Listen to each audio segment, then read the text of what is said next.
Dobrý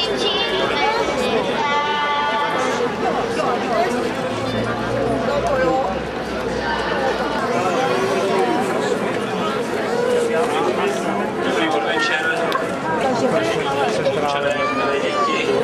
Přál, aby každého z nás tento adventní čas postihl tam, kde častokrát říkáme, že je orgán lásky, tedy srdce. Srdce, které dokáže být štědré.